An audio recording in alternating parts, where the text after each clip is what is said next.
So, here are some situations that can cause adolescent grief. Some are obvious, some may not be so obvious, but definitely experiences that adolescents go through that you want to pay attention to if you are a parent or someone in the community that deals with children. Loss of a parent, sibling, or close family member. I mean, this one's pretty obvious. That definitely will trigger grief for an adolescent. Divorce or separation of parents. The adolescent may grieve the family as they knew it, like the routines and just the security of having everything, right? Moving to a new home or school, any type of change or disruption in their daily routine or things that they know can trigger grief responses. Loss of a pet. This happens all the time, and it may not be the death of a pet.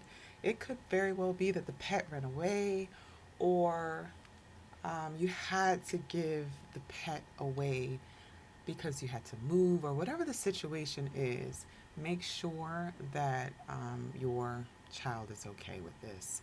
And not just for the moment, but over time too, because again, it's a disruption to a normal routine that they have.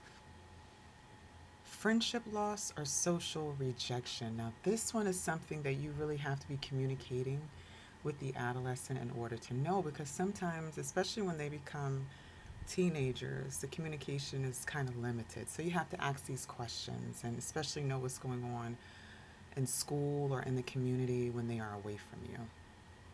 Serious illness of self or family member. Hearing that a family member is sick um, can trigger grief responses. Them getting sick on their own, the thoughts that run through their heads that they don't know how to deal with. Just make sure you're communicating with them because this can very well trigger grief responses. A parental mental health crisis, hospitalization, suicide attempts, or episodes of instability can create profound emotional loss. Even though they haven't lost the person, just the idea of losing the person can trigger grief responses. And so, even though this is not happening to the adolescent, it's happening around them. And so, it's definitely something to just check in with them and make sure that they are okay. Changes in family structures.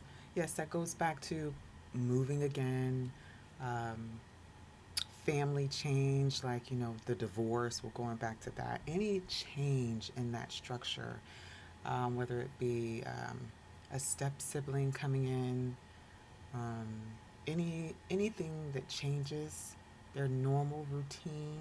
I know I'm repetitive with this, but it's very important to pay attention to.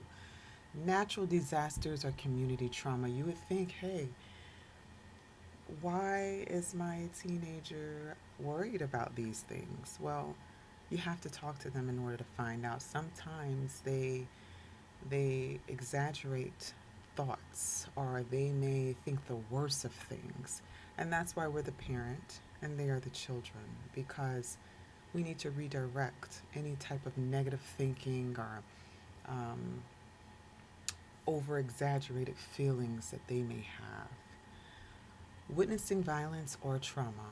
If abuse is in the home or if there's abuse around them, say they may be going over to a family member's home or a friend's home and there may be abuse going on there.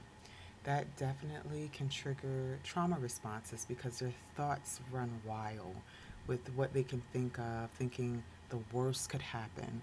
So again, communication is the key. Make sure that they're processing all the thoughts that they have going on in their head the right way. Loss of security or routine, again, that's a little bit repetitive, but I want to go into the loss because a lot of people think that it's just losing someone, but it's losing something as well. Like I mentioned before, the pet. If you are the parent and you lost your job, and you're talking about it around them, it definitely, for some adolescents, can look at it as a burden to them. They may feel like a burden because you lost your job, and hearing how difficult times may be for you, they may take ownership of that and feel like it all belongs to them. And that can very well cause grief in their thought process and how they handle the situation. So definitely be careful what they're exposed to, and as always, communicate, communicate, communicate.